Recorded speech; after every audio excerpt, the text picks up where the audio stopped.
Welcome to the next episode of Dhanda series. I can't be more excited than this. And I really want to thank the entire SAIL team for agreeing to be part of this series. Omkara Capital is trying an attempt to simplify the businesses in a very simple language, which we say full dil se and no jargons. Thank you, three of you, all the three gentlemen, for agreeing to be part of this series. Amit ji, Panda ji, Jagdish ji, I can't be more thankful to three of you. Thank you. Sir, before we start the discussion, help us to understand about you as a personality. आप कब से cell में हो? What is the role of your in sale? कितना time का experience है and everything? I'll start with Amit ji. So my background is that I'm basically a chartered accountant. I joined SAIL in '93. I spent most of my tenure in Bhilai Steel Plant, handling different areas. And since July 2019, I've been in corporate office. First as CGM in charge, corporate finance, and then as director of finance. So that is my role is like any other CFO, handling the treasury, handling the finances, handling the accounts. The common role of a CFO, I basically do all that. So it's nearly 2 decades with SAIL, right? What is that? 2 decades. No, it's almost 3 decades. Almost 3 decades, yeah. Oh, sorry. It's almost 3 decades with SAIL. That's very fantastic. Thank you, sir. I can guarantee that. Panda ji, if you can please introduce a bit.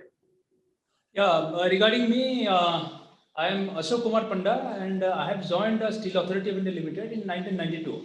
I am basically an engineer by profession, electrical engineer, and I was there in the plant. And after a couple of years, I did my MBA Finance from Javier Institute of Management, and after that, I came to finance stream. And I've been working in sales since 1992. I was at one of the important plants, integrated steel plants of SAIL, that is Rourkela Steel Plant, for a pretty long time. And on last promotion to CGM Finance, that is Chief General Manager Finance, I came to corporate office. I am working here as head of finance at corporate office New Delhi since then. Wow, 30 years more to add to the experience. 30 plus 30. Jagdish ji, if you can please help us to. Yeah, good evening. I'm Jagdish Arora. I joined Steel Authority of India Limited in 1989. So 31 years of experience in steel plant, and I'm presently looking after engineering consultancy in the project space for the whole Steel Authority of India Limited, and I'm executive director for Center for Engineering and Technology. That is the consultancy organization of SAIL in Ranchi. Sir, I can't even thank you, three of you. कम से कम 100 साल का experience, almost 100 years of experience, 3 persons sitting in front of us and teaching us SAIL. Really, दिल से धन्यवाद sir आप तीनों को. Thank you very much. Thank you. So Amit ji, अगर किसी को नहीं मालूम है कि SAIL है क्या, आप किस तरीके से किसी एक नॉर्मल आदमी को बताओगे as a company, what is SAIL? What does SAIL do? In a very simple language. Okay, actually SAIL has actually evolved over the period. It used to be another company called Hindustan Steel Limited. And then there were other plants like Bokaro used to be a different plant. Then at some point in the 70s, Steel Authority was set up as a holding company having different plants. And then in the journey at one point, all these different companies got merged with the holding company. And today they are all units. So now we have one company called SAIL, which has 5 integrated steel plant. An integrated steel plant, I think Jagdish can explain better. It is basically a steel company which produces the entire gamut from coke to steel, the entire thing. That is an ISP, integrated steel plant. We have 5 such plants, including ISCO Burnpur, which we had taken over initially as a subsidiary, and then it became a part of the company. So we have 5 ISPs, we have 3 special steel plants, we have a ferroalloy plant, we have a mining vertical, we have 14 mines, we have a large pan-India marketing network, that is, we call it the Central Marketing Network, marketing organization. We have our in-house consultant, Jagdish is in charge of that. We have our in-house R&D, which is also based at Ranchi. So we have, it's a pretty large multi-functional organization. we are fairly self-sufficient in everything. And we have our own iron ore, except coal, which we need to import in large quantities because it is not available in the country. Apart from that, we have pretty much everything. We have a very highly skilled manpower, which is one of our biggest resources. Because steel making is something which you only learn by experience. So we have this huge amount of experience that is there in the plants. There's a lot of expertise and all kinds of things. We are also financially, I will not say very well off, but we are okay, sort of decently doing well. We have certain niche products and so on. So हमारे एक गुरु थे sir, जिनसे हमने एक steel की class ली थी पहले, राकेश अरोड़ा जी. So उन्होंने दो चीजें बताई थी जरूरी होती है जब स्टील प्लांट फंक्शनल होता है. One is integrated, one is iron ore. ये दोनों चीजें बहुत जरूरी हैं. So आपने दोनों वर्ड्स का यूज किया, integrated and iron ore. So can you please throw more light to again a normal person who is listening कि integrated क्या होता है, जगदीश जी या पांडा जी जिस तरीके से आपने बताया, and iron ore का इतना जरूरी क्यों होता है, और इंडिया में कौन-कौन सी कंपनीज हैं स्टील सेक्टर में having the same advantage, core advantage, say what SAIL has, and say what is different from SAIL versus Tata Steel, HPL, JSW Steel? Just to brief, steel can be made in two different ways. One is blast furnace and BUF route, that is basic oxygen furnace route, and the other way is electric arc furnace route. So electric arc furnace is generally capacities are very, very low, and it is generally used for special steels. So the majority of the steel in all over the world and in India is made through blast furnace and basic oxygen furnace route. So when you call an integrated steel plant, it means that right from the blast furnace is the mother unit, but you need coke. For making coke, you need a coke oven. From coal to coke, you need a coke oven. Then you need sintering plant or pellet plant for making a prepared burden for the blast furnaces. Then you have a basic oxygen furnace, then casters, and then downwards mills. So right from coal making to final product rolling mills, that is called integrated steel plant. And the wonderful scenario is there, many of these producing units like coke oven and this blast furnaces and the BUF, you generate a lot of gases, and these gases are in turn utilized in the mills as a fuel. So it is an integrated steel plant in that sense. And for making 1 ton of steel, you require almost 1.62 or say 1.6 ton of iron ore generally. So the iron ore is one of the biggest raw material for making steel. And the other very important raw material is coal, which is ultimately converted to coke. Coke is the basic fuel to produce steel. So coal, which as Amit ji has told that it is not available, the quality of coal which is required for making steel is not available in India in large quantities. So coal is imported, and the iron ore is available in India, and SAIL is very well self-sufficient as far as ore linkage is concerned. The other integrated, yeah. Sorry. The other integrated steel plants are JSW is another integrated steel plant having works in two areas, Vijayanagar and Dolvi. And Tata Steel also has two places in Jamshedpur and Kalinganagar. These are the two new plants, and that is the new plants. And JSPL is another integrated steel player, and SR. These are the four major, if I'm not wrong, these are the players. Got it. Amit ji, इस धंधे में पैसा कैसे बनता है? You know, because आपने तो सब experience आपको, आपने सब cycles देखे हुए हैं. Last जो big commodity cycle था मेरे ख्याल में, if I'm not wrong, it was between say 2004 to 2008-9, right? जो बड़ा cycle आया था. So what I understand is that you take raw material, चाहे coal हुआ जैसे जगदीश जी ने बताया, iron ore हुआ, commodity cycle के steel के भाव बढ़े ज़्यादा, if you're integrated, it is more advantage to you because raw material आपके पास ही है. तो commodity cycle में आपने वो 3-4 साल खेल लिया, बड़ा खेल लिया, तो बड़ा पैसा business को, धंधे को बन गया. Am I right?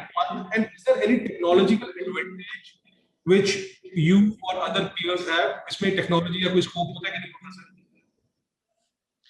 So actually, steel has always been a very cyclical industry. So the demand and the prices keep going up and down. You can actually plot the prices over a period and you will actually be able to see the cycle. True. Unfortunately, what has happened recently is that the upcycle is transient. It doesn't stay for too long, maybe 1 year at max, or sometimes even a couple of months. And then the downturn is slightly prolonged. So the cycle is tending to get a slightly different shape. Earlier, it used to be, say, 3-4 years of upturn, 3-4 years of downturn. But now the upturn periods are less and the downturn periods are more. But that is true for the entire steel industry across the world. It's nothing unique about SAIL. That is first thing.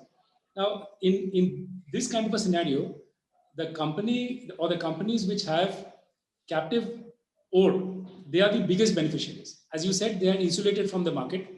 So today, for example, iron ore is trading at a very high price, $170, $175 in the foreign market. Even in the Indian market, NMDC, OMC, they're selling iron ore lumps because of the demand-supply mismatch, the crisis which happened in Odisha.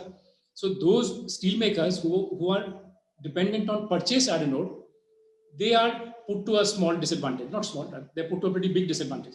Whereas companies like us, SAIL and even Tata Steel, which has captive mines, where our cost of production obviously is much lower. So we have an advantage of that. So we have an advantage in the cost front if we have captive ore. But our prices are dependent on the steel cycle. Secondly, the three major companies in India, that is Tata Steel, JSW and SAIL, we cater to somewhat different segments. For example, Tata Steel and JSW, who are more into flat products, they cater to the automotive segment, the white goods and capital goods.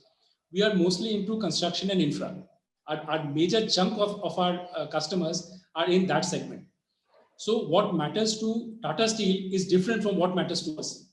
What matters to SAIL is how this particular sector, construction infra, is doing. So during the COVID, when the infrastructure took a downturn, we got badly hit. But now that it is picking up, so our fortunes are linked to that particular sector. We supply steel to other sectors also. We also supply steel to white goods, to yellow goods, to engineering goods. But there our presence is much smaller. We don't have much of a presence there. Mainly we are focused in the construction and infrastructure. So if there are lots of projects happening in the country, which the government has announced now, highways, bridges, anything, or real estate, that is when SAIL becomes the biggest beneficiary because we make the entire gamut of products required in this sector. Another advantage that we have over our counterparts is that we are a fairly balanced player in the long and flat category. We are almost 50% flat, 50% long. Whereas our counterparts are mostly in the flat category. Maybe, I don't know the percentage, maybe 70 to 75% of their products are flat products, balance being long products. So having presence in both these sectors, so we sort of balance out. If one sector goes up, another sector goes down, it plays against each other. So we have these 5 integrated steel plants. 2 plants are entirely flat product. Bokaro and Rourkela, they only make flat products. 2 of our plants are entirely long product. That is Durgapur and Burnpur. They make wire rods and structurals and things. And Bhilai Steel plant has long and flat both. It makes plates.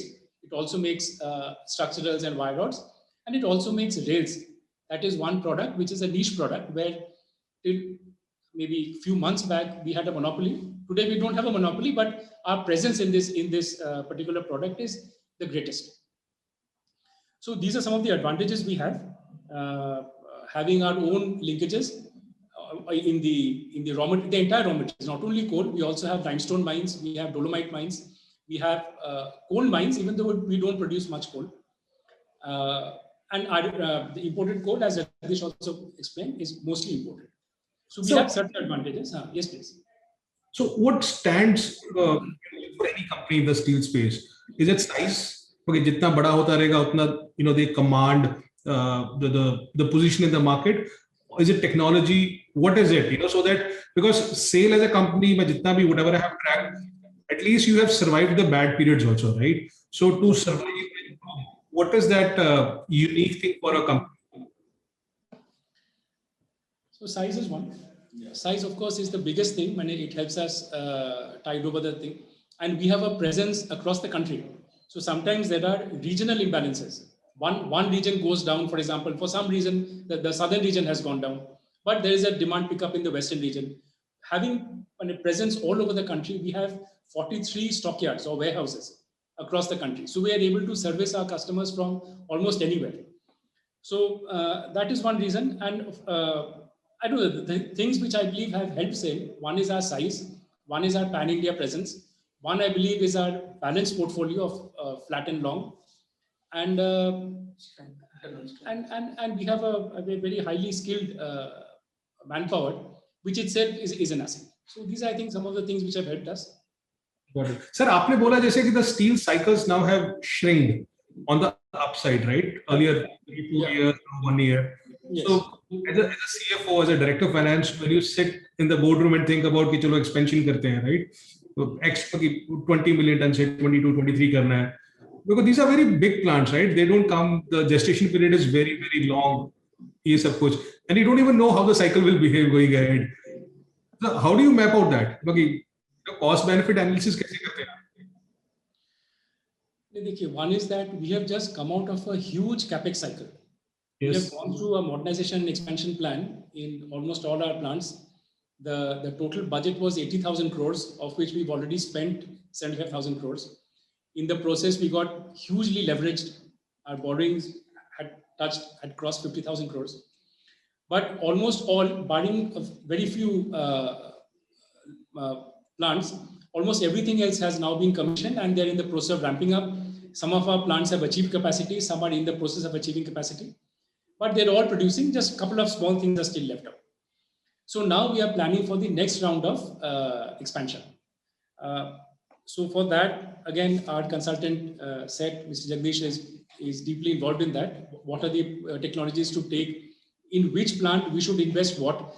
Because one thing we realized in our last round of modernization is that even though we invested in the large plants and machines, there were certain bottlenecks in between, which is not allowing us to realize the full potential of that modernization that we did. So now we have to de-bottleneck those things.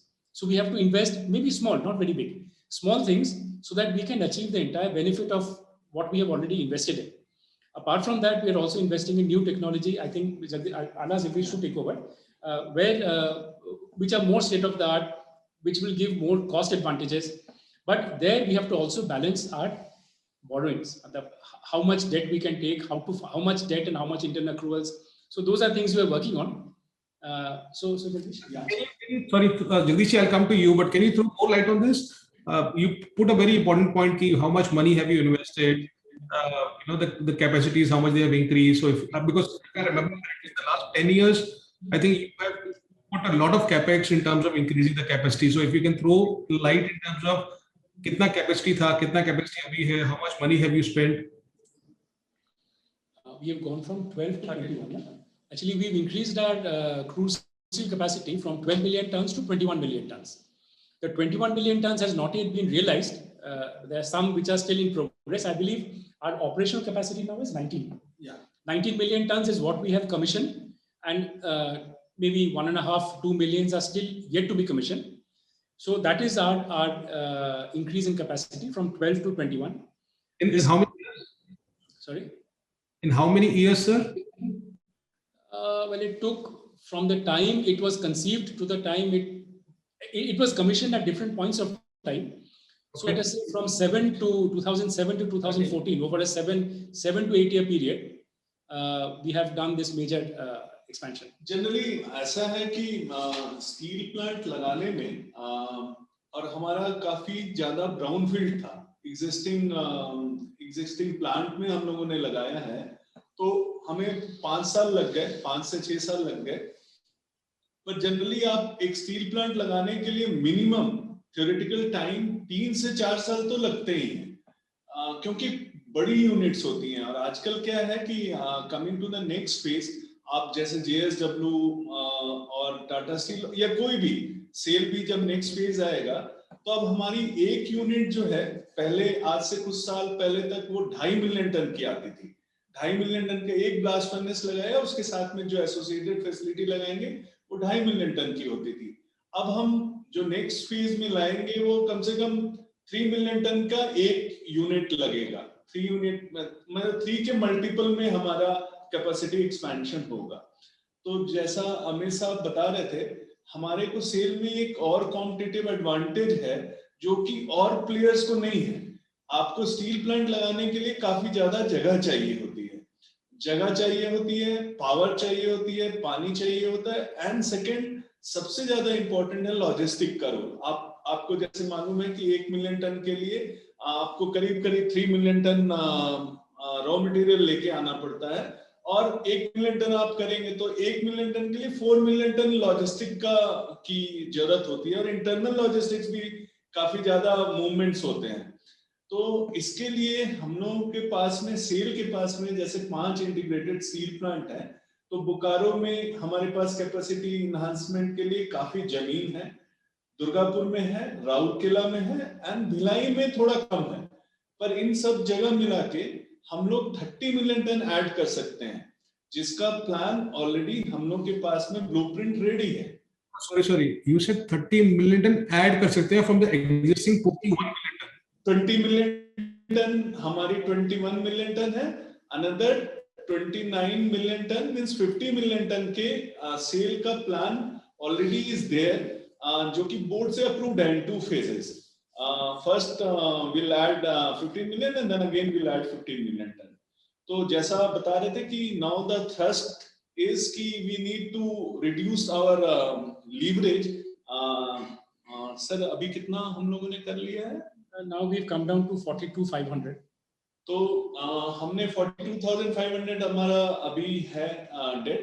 तो इसको थोड़ा सा अभी कोशिश है कि जैसा जो गैप प्रोजेक्ट्स है, जिसको बताया कि कम इन्वेस्टमेंट में हमारी फुल पोटेंशियल यूटिलाइज हो सके, हम उस पर ही खर्च करेंगे अनदर 1 or 2 years में, और उसके बाद में नेक्स्ट फेज ऑफ एक्सपेंशन हम लेके आएंगे। So the next phase of expansion will only happen FY23 onwards, right? Yes, FY25 में हमारा प्लान है कि हम नेक्स्ट फेज लेके आएंगे। हम उस पे काम शुरू कर दिए हैं, because it involves lot of fine tuning. तो हम लोग उस पे काम कर रहे हैं और उसको फाइनल शेप में देके फिर विल गो अहेड। तो सर जितना मैं अभी तक समझा आपसे कि सेल के पास साइज है 21 मिलियन टन है, सेल के पास लोग अच्छे हैं, लैंड है, लॉजिस्टिक्स है, आयरन ओर है, सब कुछ है, राइट? बट एक चीज समझाइए सर मुझे कि ये और of course as a balance portfolio जैसे अमित जी ने समझाया, so why is that EBITDA per ton जब हम हमेशा सुनते हैं एक टर्मिनोलॉजी जब स्टील कंपनीज ट्रैक करते हैं वो टाटा स्टील से कम है, you know what could be the one reason कि why EBITDA per tonne is lower sale compared to others, और we were only in the investment phase and that one of the reason? क्या reason हो सकता है sir? Sir हमारे पास में जैसा आपने बताया ना, टाटा स्टील और JSW क्या है, JSW तो comparatively is a very very new plant. तो जब वो आए तो उनके साइज बड़े साइज से 2.5 के साइज में उन्होंने अपने को प्लांट लेके आया। हमारे पास में शुरू में हमारी लीगेसी प्लांट्स थी, जो हमारे शुरू में 1960s के प्लांट्स थे, तो छोटे छोटे कैपेसिटी के बहुत सारे यूनिट्स थी। उसके कारण हमारी जो टेक्नो इकोनॉमिक्स जिसको बोलते हैं, ब्लास्ट फर्नेस की प्रोडक्टिविटी हो गई, जिसमें बहुत ज्यादा इंपॉर्टेंट होती है ये सारी चीजें, कोयले का कंजम्पशन हो गया, तो इन सब में हमारी थोड़ी सी प्रोडक्टिविटी अब जो नई यूनिट आई है उनकी प्रोडक्टिविटी एंड उनकी जो भी रियलाइजेशन है that is at par with the new players. तो जो हमने अभी ऐड किया 12 मिलियन टन से जो 9 मिलियन टन ऐड किया, वो तीन फर्नेस ही ऐड की है हम लोगों ने, तो उसमें हमारी कैपेसिटी हो गई है अच्छी, और नई यूनिट्स अब हमारी आई हैं, तो हमारा रियलाइजेशन। और दूसरा क्या है कि ये लोग single located, majorly they are into 1 or 2 locations, Tata steel तो सिंगल ही लोकेशन था as far as 1 or 2 years back. अभी भी नया प्लांट बहुत ज्यादा ऐड नहीं कर रहा है, और JSW भी सिंगल लोकेशन ही था. हमारा क्या है 5 लोकेशन में है, so that advantage is there with them. Actually, there are two legacy issues that we have being a PSU. We have many advantages of being a PSU, but there are a couple of legacy disadvantages. One is, as Jagdish said, having the capacity spread out. Because when these companies were set up, these plants were set up, the objective of the government in the late 1950s was different.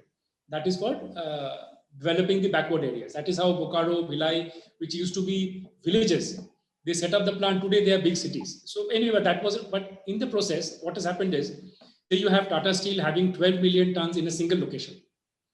So they have one operation group, one maintenance group, one township, whereas we have the same capacity spread over a large number of locations. So everywhere, operation group, maintenance group, large townships, all the social amenities. So our overheads become very big. It basically becomes into 5. Everything becomes into 5. So that is one problem that we have. The other is the manpower. Again, being a PSU, at one time, employment generation was one of the social objectives. Today, the manpower has come down to less than half, much below that. So today, I believe it is around 65,000. It used to be 1.2 lakhs, 1.3 lakhs at some point. Oh, seriously? Yeah. Yes. And not very long ago, by the way. So, and because of retirement, not taking people in the same ratio, so we've come down. But even then, our manpower cost is much higher than anybody else. For example, our manpower cost in SAIL is about 15% of the total cost. In case of Tata Steel, it is about 8 to 9%. In case of JSW, it is something like 3%. So it's very difficult to compare SAIL with these, because we have certain legacies that we need to carry and which we cannot do anything about. At the same time, these are the problems of being a PSU, but the advantages of being a PSU, having our own captive mines, having certain special dispensations, being a government company. So we have advantages, we have disadvantages, and they basically balance out, I think. How do you see, sir? Sorry, Muki, to ask this question, but you mentioned a lot about being a PSU, but now I think a lot of things are changing, right? At least in the last 2 years, a lot of things are changing. Manpower cost, as you mentioned, I have personally seen in a lot of companies that manpower cost is reducing. You know, honestly, I got an opportunity to read about, say, when I thought कि यार 20 million ton का plant है, you are almost how much percentage of India's total steel output? So it will be 20%. It will be 17 to 20%. Our market capacity, sir, एक time पे 15,000 करोड़ में मिल रही थी. I was like, यार, I know that there is a debt, but being a PSU does not mean that there's no work which happens in the company, right? So how do you see when you get these comments from people कि यार PSU है तो everyone thinks about कि debt ज़्यादा होगा या employee cost ज़्यादा होगा. Have you in your career in the last 30 years seen that things are actually changing on the ground? If not for full, what are the changes? First thing, you can't generalize a PSU with these things. There are PSUs like NTPC and all that, whose manpower on the roads are very low. So it depends. Steel is a labor-intensive industry. Therefore, the labor is more. It's not about the PSU. It's about the industry. Which industry has more people? True. And the level of automation that we had when these plants were set up were very low. But as the level of automation has increased, we are not able to get rid of our people. We are not a private sector that we just lay off people. So that is one thing. But it is not. But labor is also an asset. One shouldn't forget that. I mean, this experience and skill which these guys have. Of course, now you have these analytics and whatever AI and all that. But a human being on the ground running a machine, looking at the color of the steel and saying what it is like, that is something which cannot just be replicated. So it is also an advantage. Yes, it comes with a cost. No doubt it comes with a cost. It only means that we need to produce more and recover that cost. That is all. And regarding the borrowing, again, there is no one-to-one correlation between a PSU and a borrowing. It again depends on this. See, for example, SAIL. Some years ago, SAIL was a debt-free company with huge cash reserves. But that was, I believe, in 2005-6. If you look at our balance sheet, we had like that is before the expansion started. 2000. At that time, we had about 22,000 crores of fixed deposits. So we Seriously? were, okay. Yes. It was like that. So there is nothing like PSU should carry debt. The debt has happened because of the modernization. This huge modernization that we had to incur. And the delay, which Jagdish explained, is because of the brownfield nature. We did not make greenfield. All brownfield. We have a plant here, we have a plant there. In the middle, we are setting up another plant. So all the interfacing, the pipelines going, and it was a huge mess. So that caused the delay. And maybe it's taking a little time to ramp up and realize the full potential. Plus, we are subjected to the trade cycles, the prices going up and down. So as a result of that, our borrowings have increased. But again, as I told you, we've already started deleveraging to a large extent. And going forward, we are going to continue with this momentum. And unless something really untoward happens, we want to bring our borrowings down to a level at which it is quite acceptable so that we can start the next round of modernization. So there's nothing like PSU, that name getting attached to certain things like inefficiency or high labor or high debt. It's not like that. I agree. Depends on the company, depends on the situation. I agree, sir. How much debt, sir, do you have in mind to get it down? I heard you were also thinking about 30,000 crores. I think right now it's 42,500 you mentioned, right? It's 42,500. Our target is to go below 40,000 by 31st March. We have one problem that one of our major customers, Indian Railway, is not able to pay because they have some fund constraints. So they have large outstanding, nearly 7,000 crores is tied up with them.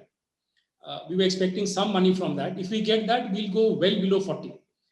By the end of next year, by the end of 21-22, we should be able to come down to below 30,000. So once we come down to that level, say between 25 to 30,000 by March of 22, then we'll be in a position to again take up another major round of expansion. So we're mentioning that that the debt can come down to between 25 to 30,000 crores in next March 22. Yes. We've already brought it down from 52 to 40. Na? Yes. Very nice. We can do it again. Sir, 1 million plant लगाने में कितना खर्चा होता है? You mentioned that the approximate number of years, 3 to 4, 5 years. But 1 million ton plant लगाने के लिए 1 million ton plant लगाने के लिए अगर आपके पास में जमीन है, आपके पास में लैंड है, तो 4 to 4,500 crores लगता है. डिपेंडिंग कि आप अगर आप कोल्ड रोलिंग मिल लगा रहे हो तो 5,000 करोड़ लग जाएंगे, 5,000-5,500 करोड़ लगेंगे. और अगर आप हॉस्टेप मिल लगा रहे हो तो 4,000 करोड़ में भी हो जाएगा. सर, आपके पास तो इतनी लैंड है अमित जी, आप उसको थोड़ा डाइवर्स क्यों नहीं कर देते? अभी तो सब बोल रहे हैं, हमारे मोदी जी भी बोल रहे हैं, FM भी बोल रहे हैं कि नॉन कोर एसेट्स है जिनको थोड़ा डाइवर्स करना चाहिए. Is that something on the agenda? Because then it will be great for a company like yours, in terms of reduction of debt. Is that something on the mind? Actually, we have two kinds of land. One is large patches of land which are contiguous. That means at one place where we can do the modernization, the next round of modernization. That is not being put up for sale. But we also have small patches, non-contiguous patches, which cannot be used for anything. It is those small parcels of land which we will try to monetize. But the large patches where plants can be put up, that is not going to monetize. That is what we are reserving for the next round of expansion. Sir, क्या है कि government of India ने by 2030 300 million ton का plan किया हुआ है कि 300 million ton steel capacity है. अभी अराउंड 120 कैपेसिटी है, प्रोडक्शन 110-112 ऑड हो रहा है. तो by 2030 हमें 300 मिलियन टन ऐड करना है. तो 200 मिलियन टन भी अगर ऐड करना है तो उसमें पब्लिक सेक्टर को 30 मिलियन टन ऐड करना है. तो मतलब कि that is our responsibility because everything linkages is there. हमारे पास में जैसा साहब बता रहे थे कि हमारे पास में 20 साल के लिए, अगले 20 साल के लिए हमारे पास में लिंकेजेस है for our next phase of capacity expansion के साथ में. अच्छा, तो you have linkages for the next 20 years. Yes. Wow. That's a big advantage, right? Yes, that is a big advantage. Sir, ये आपने अमित जी जो बोला ना, जो स्मॉल पैचेस वाली जगह है, ये डन कैलकुलेशन और नॉट कि अगर वो सब बेच देते हैं तो उससे कितना पैसा मिल सकता है सिर्फ? नहीं, ऐसा हमने कैलकुलेट नहीं किया है, but we only identified those patches in each plant which are outside the plant campus. For example, outside the plant we have the township, and even beyond the township, because when these plants were made, a lot of land was taken from the state government at that in Odisha and in Chhattisgarh and whatever. So we have large patches which are so far away from the plant, and in a size that is not actually compatible for setting up any plant. So those are the patches we've identified. We're doing the survey of that. And once that is done, then we'll talk to Deepam. Deepam is the agency which does the divestment. We'll talk to Deepam and see how we should go ahead. We have a target for monetizing the land, but we are in the process of first quantifying it and then putting it up to Deepam to how we should go about doing it. How much could be the target, sir?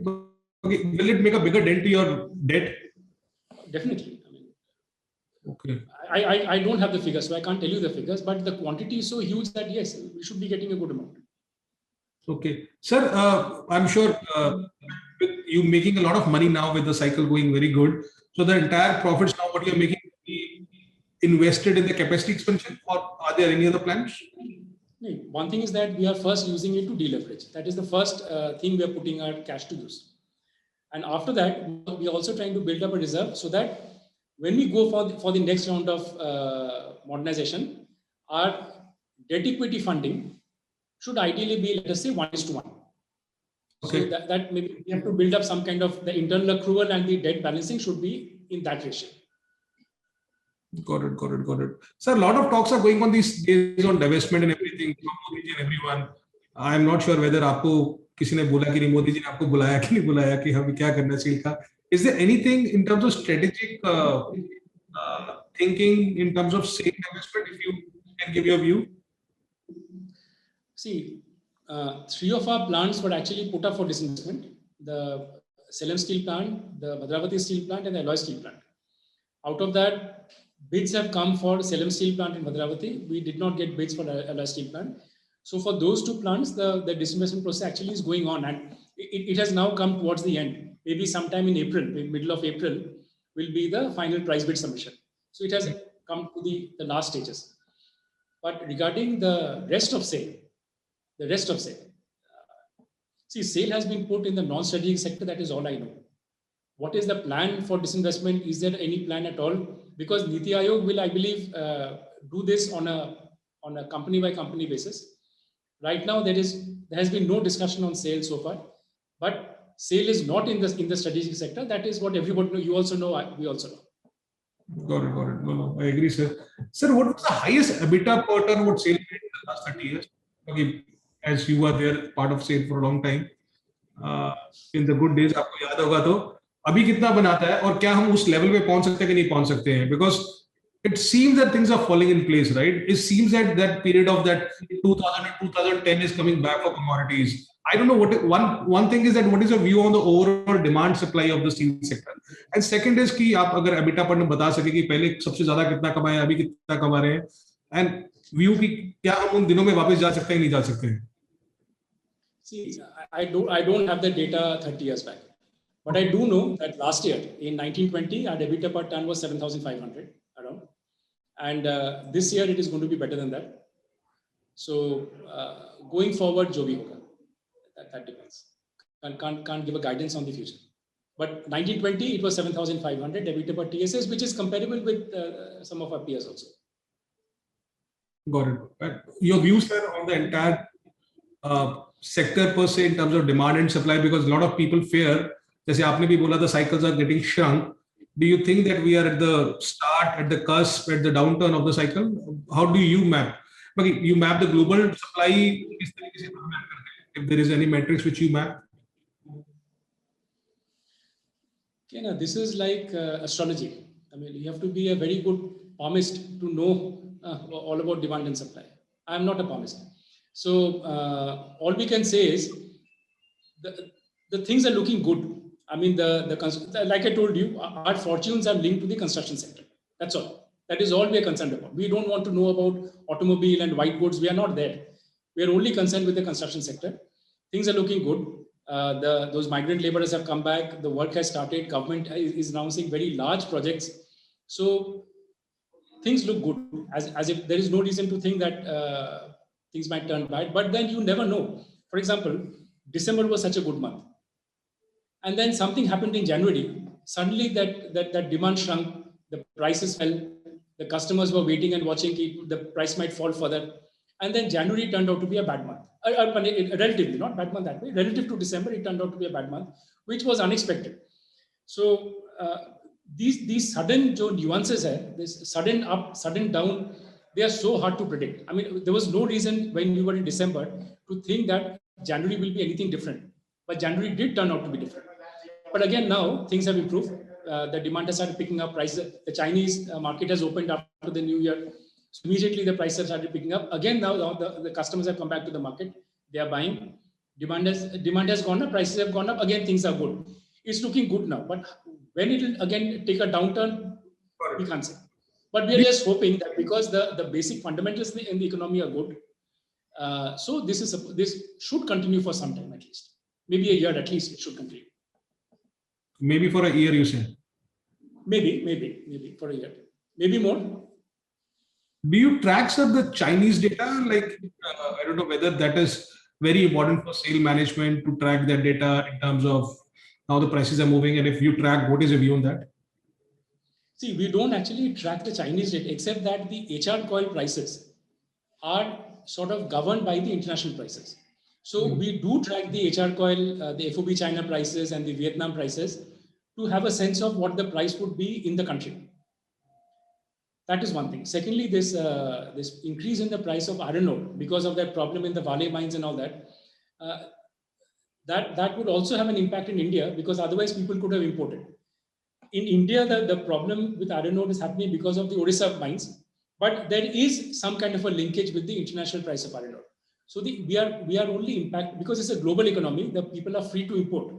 So we are governed, or at least we are influenced by the international prices of mainly HR coils because the long products are not traded much in the export market. The flat products, mainly HR coils, there we are impacted, and also the iron ore prices.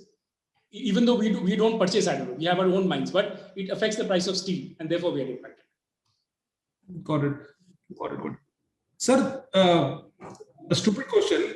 Will there be, because now you're doing so much of things, I have never seen so much energetic team, in terms of a lot of things happening in SAIL. Am I right to say that there could be a day when SAIL could do, EBITDA higher than Tata Steel? Tata Steel has certain inherent advantages. Until we get to those points, I don't think we'll be able to overtake Tata Steel. They have their main advantages they have is in coal. They have coal mines, they have good washeries, they are able to use the stamp charge battery. So coal, which is our biggest element of cost, 38% of our cost is imported coal. Got it. So that is one. Of course, Tata also imports coal, but much less because they have their own collieries and they are able to wash it and get relatively decent coal, which we don't have. So that is one major advantage they have. Second, as I said, the single location or two location plants, whereas ours is spread out and the overheads. So it will be difficult to actually catch up to Tata Steel. I don't think that is going to happen in the near future. I don't think so. Oh, that's a very honest answer, sir. View on iron ore, sir. I think you have lots of captive iron ore, right? Now you're selling in the open market.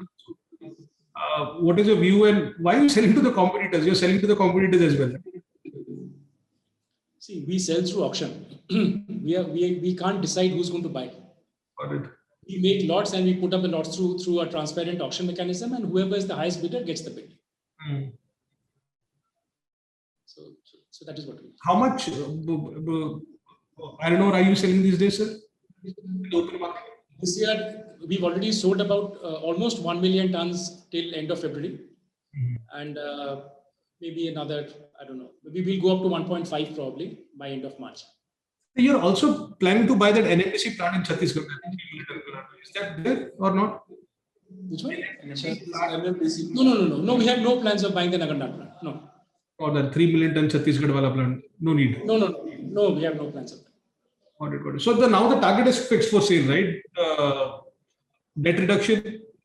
If now we can summarize everything, I think you have explained me beautifully about the way SAIL has grown from, say, almost 10 million to 21 million ton in the last, say, 10 years. Taken debt, which exploded to 80,000 crore, now down to 70,000 crore, now down to 42,500, which will again come down or expected to come down between 25 to 30,000 crores by March 22. And I did. What was your debt figure you said? No. So Debt was not that 80,000 crore. Debt was 50. Debt, our peak debt was 52,200. So 52,200, we come down to 42,500 and expected to go down to below 40 by 31st March. To below 40 by 30. That is a short term. Below 40 by 31st March is something I think should be visible in a few days.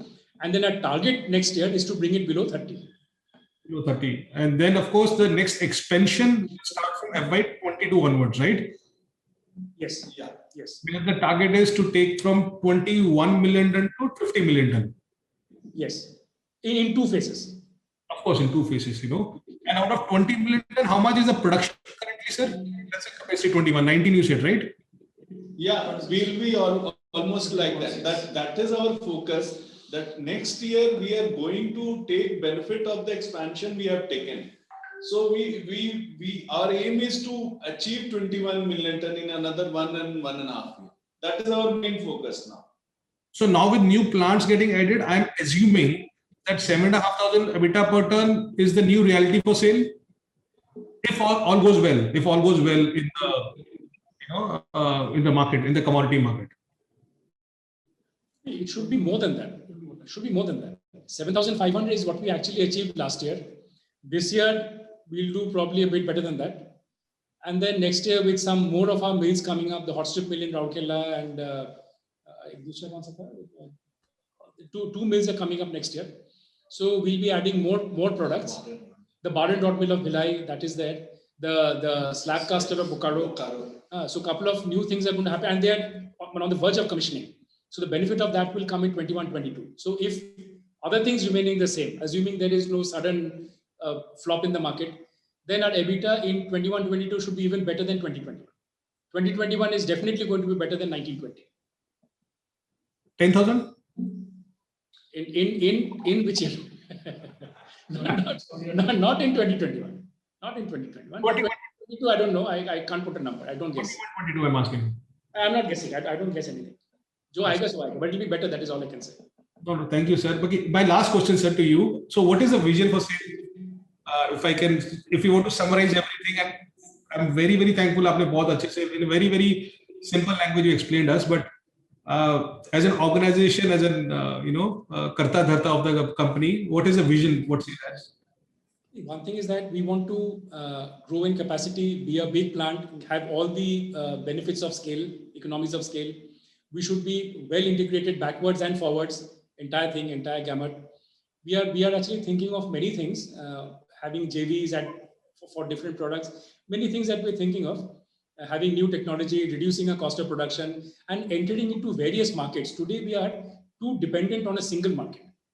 This construction and infra, which accounts for 2/3 of our sale, that puts us in a bit of a risk, because if that sector goes down, entire sale goes down. We want to spread our customer base into at least 2 or 3 different silos, so that there is some kind of balance between them. Being too dependent on one sector is not a very good thing. So we have to design products or come up with products which cater to the other segments also. White goods being one, auto being one. We are already into those things.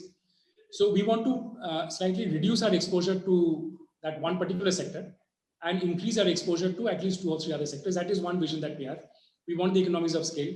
We want more backward linkages, be more self-sufficient in ore. So that is what we are trying. And bring in all the new technologies, which will give us a good benefit in cost also. Lovely, Amitji. Thank you very much. Jagdish, if you want to add anything.